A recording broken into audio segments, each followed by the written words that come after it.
저는 서울 변두리에서 홀로 살아가는 71세 황정남입니다.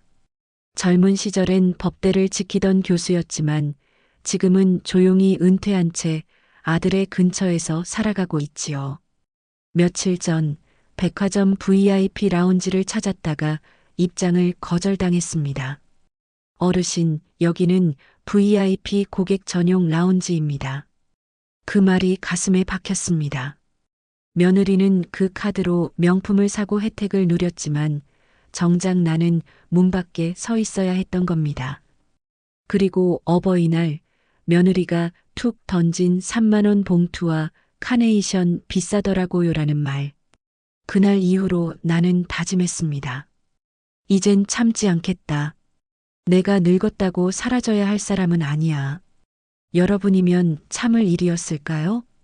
그날 백화점 8층 VIP 라운지 앞에서 나는 잠시 걸음을 멈췄다. 주말 오후 천천히 내리는 봄비가 백화점 유리 외벽을 타고 흘러내리고 있었다.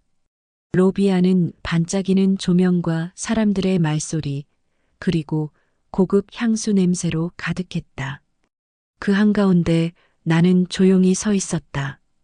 백화점 간다고 코트 깃은 단정했고 구두엔 먼지 하나 없이 차려입었다. 손에 든 카드 지갑도 깔끔히 달아 있었다. 그냥 조용히 앉아 차 한 잔 마시고 싶었을 뿐이다. 누구에게 잘 보이려는 것도 뭘 바라는 것도 아니었다. 그냥 사람 대접을 받고 싶었다. 그런데 리셉션 데스크 뒤에 앉은 젊은 직원이 내 얼굴을 올려다보더니 눈빛도 없이 딱딱하게 말했다. 어르신, 여기는 VIP 고객 전용 라운지입니다. 말끝에 묻어나는 묘한 성급기. 나는 말없이 카드 지갑에서 플래티넘 카드를 꺼내 내밀었다. 4명이 카드인데 안 되는가요? 직원은 카드 앞면을 힐끔 보고 눈빛이 살짝 흔들렸다. 그러나 곧 정돈된 표정으로 말을 이었다. 죄송하지만 회원 이름이 고객님 성함이 아니셔서 입장이 어렵습니다. 정중한 말투였지만 그 속엔 분명한 거절의 벽이 느껴졌다. 라운지 안쪽 소파에 앉아있던 몇몇 중년 여성들이 나를 힐끔 쳐다봤다. 그들의 시선에는 묻어나 있었다. 왜 저런 분이 여길 들어오려 하지? 나는 짧게 애써 미소 지었다. 아, 그렇습니까? 실례했습니다. 돌아서는 내 발걸음이 묘하게 무거웠다. 그날따라 엘리베이터 거울 속 내 얼굴이 낯설게 느껴졌다. 귀 옆에 주름살, 약간 굽은 어깨. 내 얼굴에서 누군가의 자격 없음이라는 딱지를 본 기분이었다.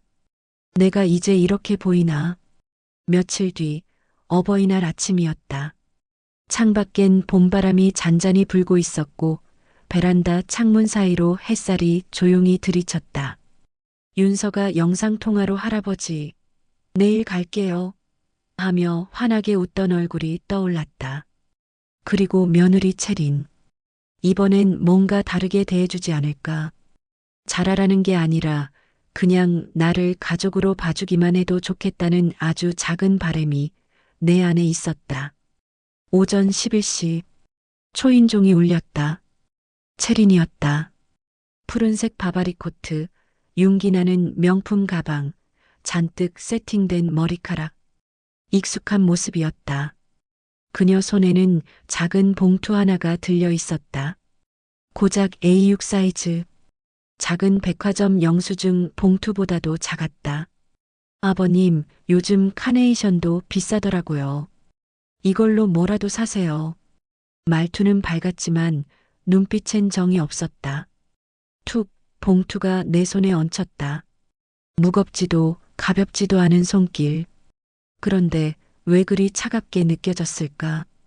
그래, 뭐 이런 거 안 해도 되는데 내가 말을 흐리자 그녀는 시계를 힐끔 보며 말했다.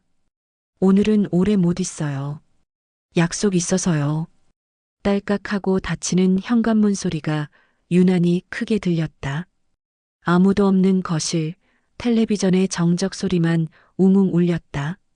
나는 조용히 소파에 앉아 봉투를 열었다. 괜히 기대했던 것일까? 5만 원짜리 2장쯤은 있지 않을까 생각했는데 그 안엔 1만 원짜리 3장. 정확히 3만 원. 그 순간 백화점 VIP 라운지 앞에서 들었던 그 말이 머릿속을 스쳐갔다. 죄송하지만 고객님 성함이 아니셔서 그게 사람 대접이었을까? 그 순간 뭔가 안에서 쾅 하고 부서졌다. 내가 누군데? 지금까지 어떻게 살아왔는데 너희 눈엔 그냥 늙은이 카드 명의도 안 되는 존재로 보이는 거냐?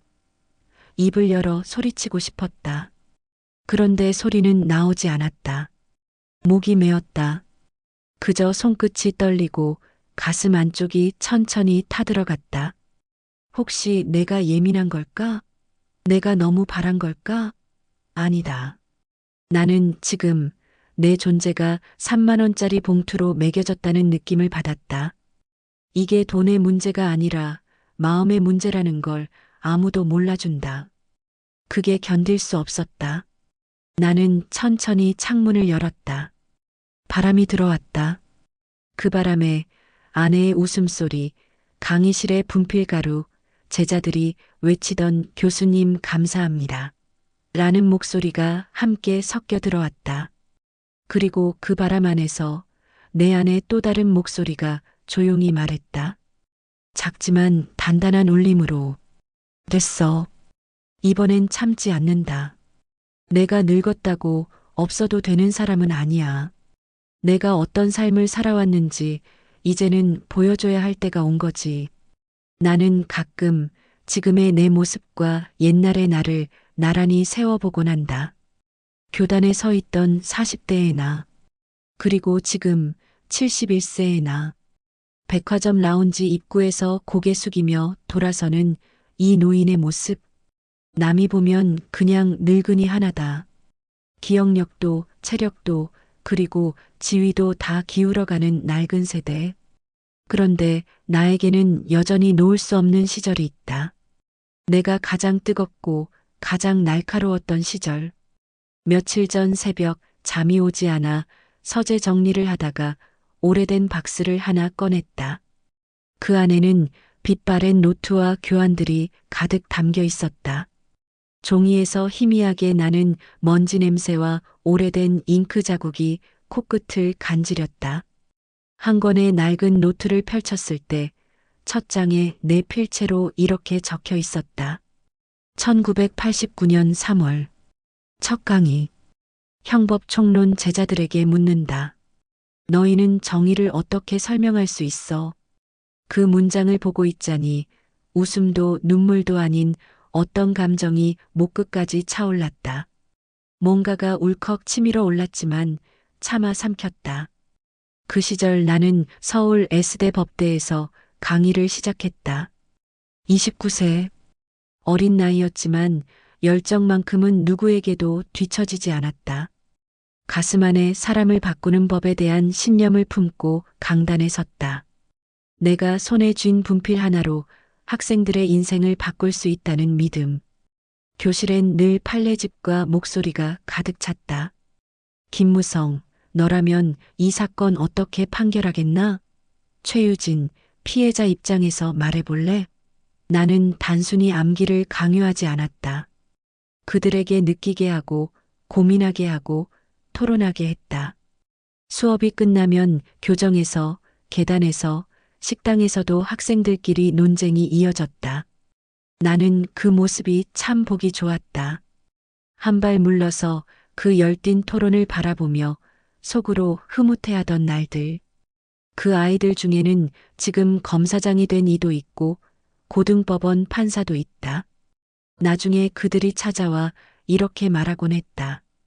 교수님 덕분에 법이 아니라 사람을 먼저 생각하게 됐어요.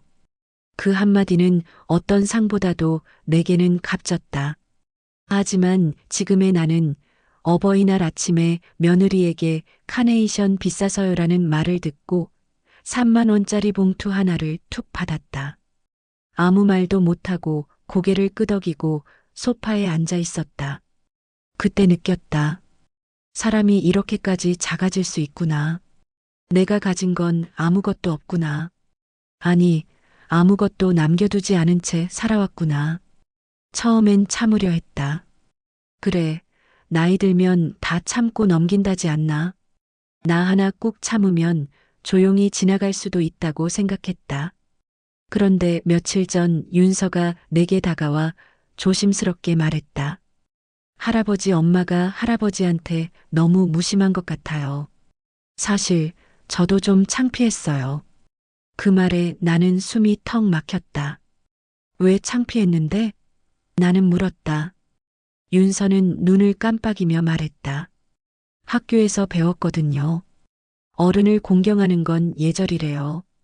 근데 엄마가 할아버지한테 말하는 거 보면 전 그냥 잘못된 건 줄 알았어요. 그렇게 해도 되는 건가 싶었고요. 말끝이 떨리는 윤서의 눈빛은 또렷했고 진지했다. 그 작은 입에서 나온 그 말이 뼛속까지 파고들었다. 아팠다. 참을 수 없을 만큼. 그 순간 나는 확실히 깨달았다. 이건 단순히 며느리 하나의 무례함으로 끝날 일이 아니라는 걸. 내가 그냥 참고 조용히 넘긴다면 윤서는 무례함도 참는 게 어른답다고 배울지도 모른다는 걸. 그러면 안 된다고 생각했다. 그런 방식으로 어른이 되는 걸 가르칠 수는 없었다.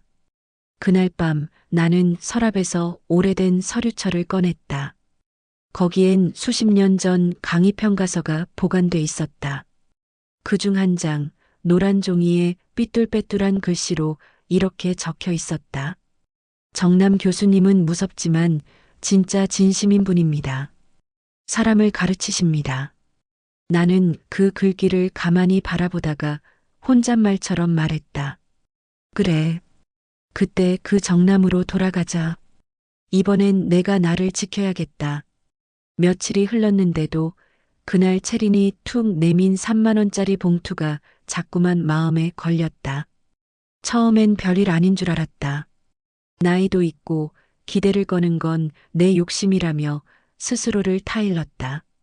그래, 욕심 부리지 말자. 바라지 말자. 하지만 아무리 생각해도 아니었다. 단순히 액수가 문제가 아니었다. 그 말투, 그 태도. 요즘 카네이션도 비싸더라고요. 무심한 듯 내뱉은 그 말에 담긴 건 무관심이 아니었다. 분명한 무시였다. 그 순간을 떠올릴 때마다 내 안 어딘가가 조용히 무너지는 기분이었다. 그날 저녁 아들 동안이가 퇴근하고 조용히 찾아왔다. 평소처럼 씩씩하지 않았다. 뭔가 할 말이 있는 얼굴이었다. 그는 내 맞은편에 앉아 말을 꺼냈다. 아버지 혹시 요즘 카드 사용하신 거 기억나세요? 나는 고개를 끄덕였다. 마트에서 라면 몇 봉지, 약국에서 감기약 조금 그 정도다. 동아는 말없이 노트북을 꺼내 들었다.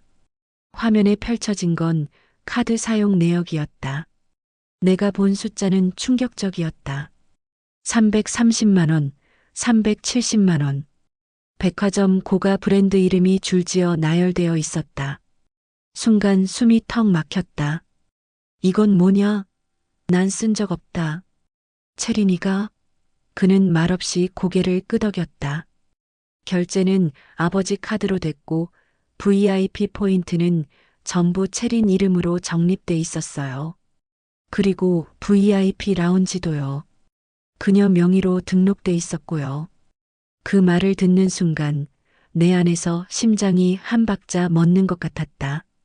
며칠 전 백화점 8층에서 입장을 거절당했던 그 순간이 선명하게 떠올랐다. 내 카드로 내 이름이 아닌 사람을 위한 소비.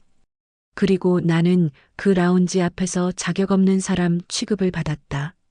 그 자리에선 내 존재조차 부정당했던 것이다. 그 사실을 깨달았을 때 내 안의 분노가 머리끝까지 솟구쳤다. 이게 사람이냐? 내 입에서 터진 목소리는 내가 들어도 낯설 만큼 떨려 있었다.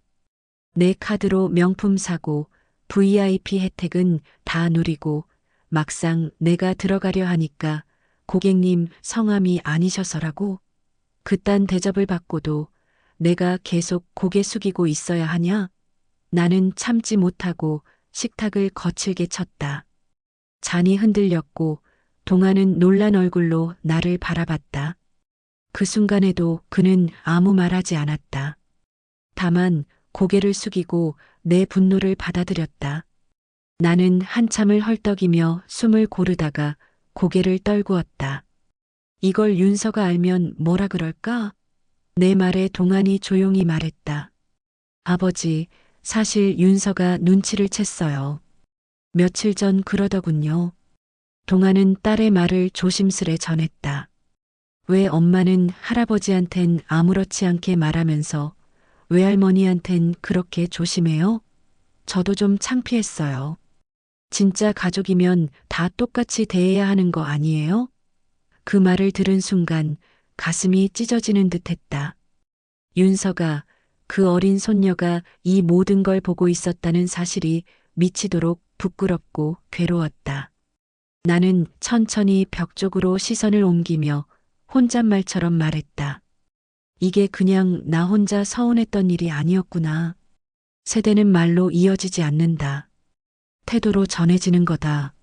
나의 침묵은 아이에게 무례함도 참는 게 어른의 방식이라 가르치는 꼴이었구나. 동안아. 나는 한 박자 쉬고 말을 이었다. 이 일 내가 알아서 처리해라. 다만 가정이 깨지지는 않게 해다오. 나는 복수하고 싶은 게 아니다. 그냥 사람 대접받고 싶을 뿐이다. 동화는 묵묵히 고개를 끄덕였다. 말없이 자리에서 일어나 집으로 돌아갔다. 이상하게 그 뒷모습이 그날따라 단단해 보였다. 나는 직감적으로 알았다. 이번에는 내 아들이 이 일을 그냥 넘기지 않을 거라는 걸. 그리고 그날 밤 우리 가족 단톡방에 무언가 올라가기 시작했다.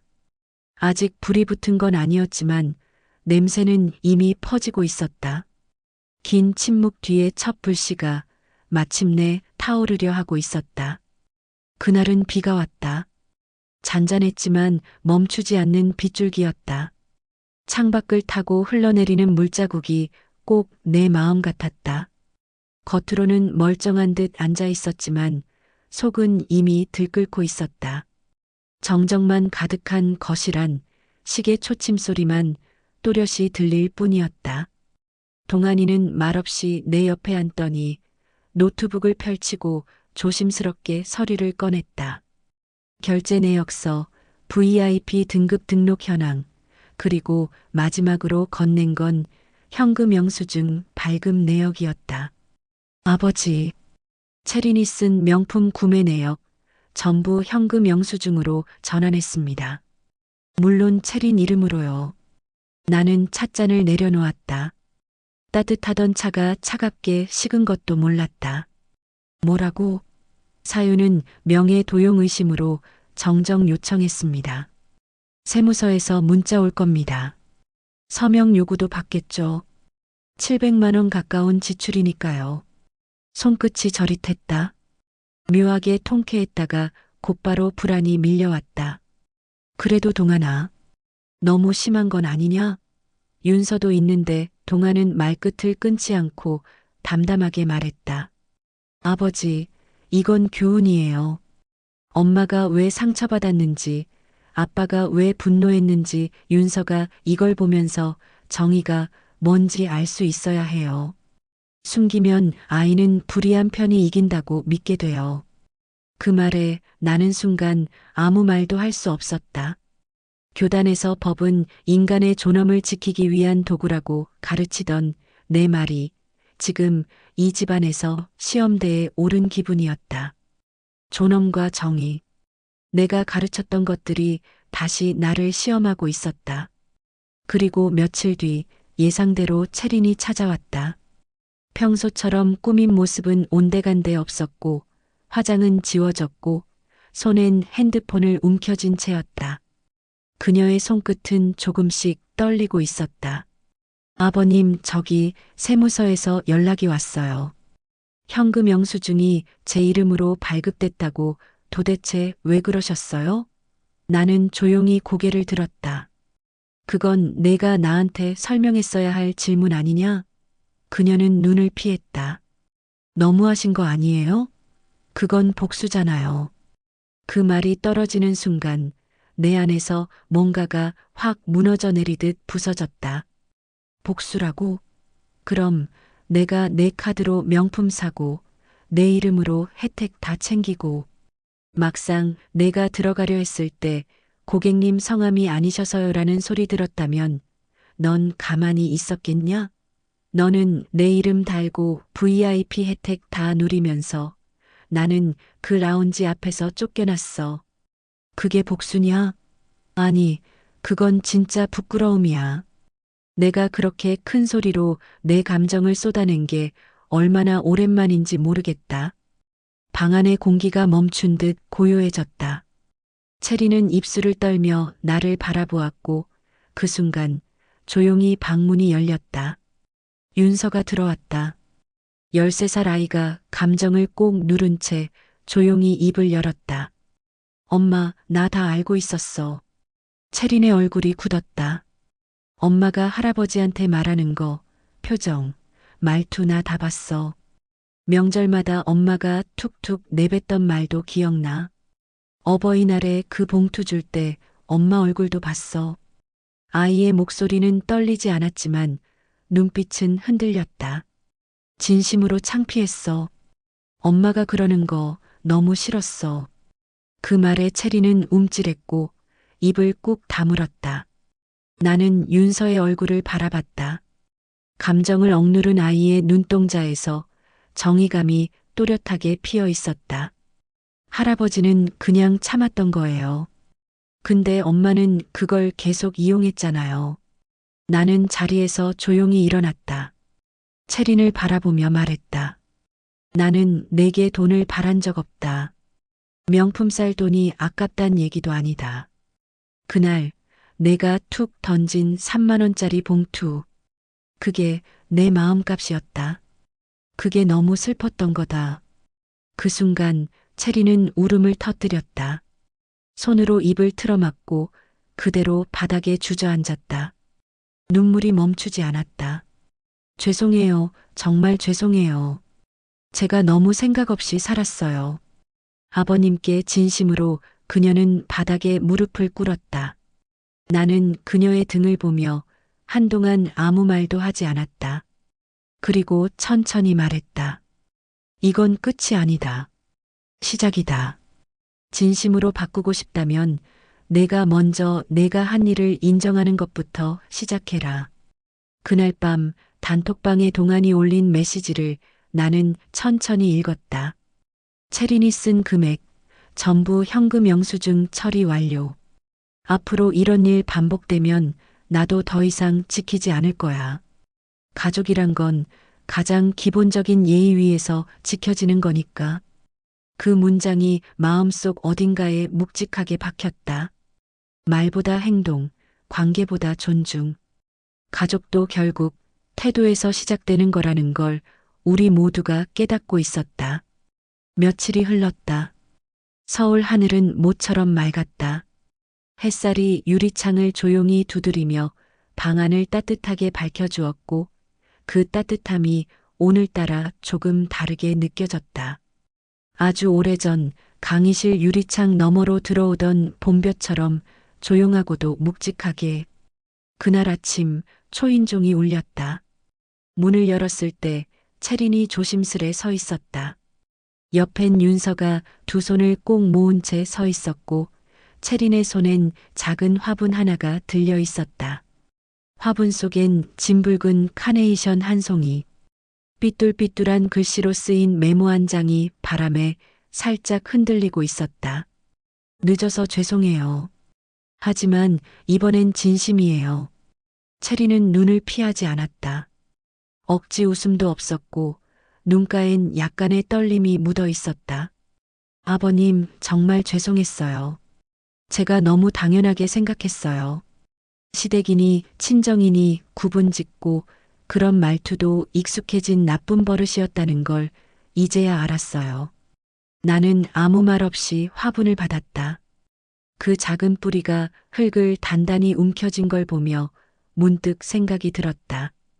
우리 가족도 지금 다시 뿌리를 내리는 중이구나 그래. 늦었지만 내 마음이 느껴진다. 그 말에 체리는 조용히 고개를 깊이 숙였다. 순간 윤서가 조심스럽게 입을 열었다. 할아버지, 이건 제가 엄마랑 같이 준비했어요. 엄마가 이번엔 꼭 제대로 하고 싶다고 했어요.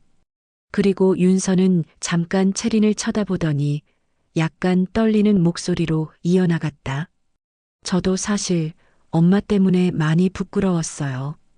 방 안의 공기가 잠시 멈췄다. 체리는 그 말에 눈을 내리깔고 아무 말도 하지 못했다.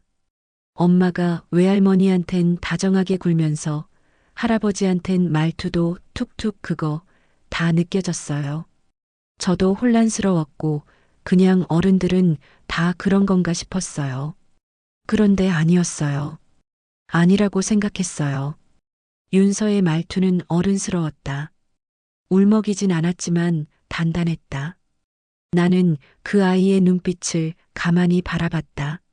손녀가 아니라 내 삶을 바로 잡아준 한 사람처럼 느껴졌다. 가족이면 진심으로 존중해야 하는 거잖아요. 누구든. 나는 조용히 고개를 끄덕였다. 작은 아이 하나가 가족 전체를 다시 일으켜 세운 셈이었다. 우리는 셋이 나란히 거실에 앉았다. 나는 조용히 찻잔을 내려놓고 두 사람을 바라보며 천천히 입을 열었다. 사람이 나이를 먹는다고 다 괜찮아지는 게 아니야. 오히려 더 잘 상처받고 더 쉽게 서러워져. 그게 약해서가 아니라 마음이 그만큼 많이 쌓였다는 거야. 체리는 눈시울을 붉히며 고개를 끄덕였다. 앞으론 어른으로가 아니라 한 사람으로 아버님을 뵐게요. 가족이라는 이름 안에서 똑같이 존중하면서요. 말보다 느껴지는 진심. 그게 뼛속까지 따뜻하게 와닿았다. 며칠 후 윤서가 내게 조심스레 말했다. 할아버지, 이번 주말에 드라이브 같이 가요. 엄마가 직접 예약한 카페 있어요. 엄마가 운전하고 모실 거예요. 나는 말없이 윤서의 손을 감싸쥐었다. 작고 여린 그 손에 이 집안을 다시 이어준 힘이 담겨 있었다. 나는 속으로 되뇌었다. 이 작은 손 하나가 우리를 구했구나. 며칠 뒤 백화점 VIP 라운지. 나는 단말기에 카드를 툭 대었다. 삑소리와 함께 문이 열렸다. 이번엔 내 이름으로 되어 있었다. 앞서 걸어가던 직원이 정중하게 문을 열어주었다. 나는 괜히 혼잣말처럼 피식 웃었다. 이게 복수가 아니라 내 자리를 되찾은 거였구나. 한참 전 그 자리에 앉지 못하고 돌아서던 순간이 떠올랐지만 이상하게도 이제는 서럽지 않았다. 창밖에 햇살이 부드럽게 비쳐들었고 윤서가 내 맞은편에 앉아 자몽차를 천천히 불고 있었다. 나는 아주 조용히 말했다.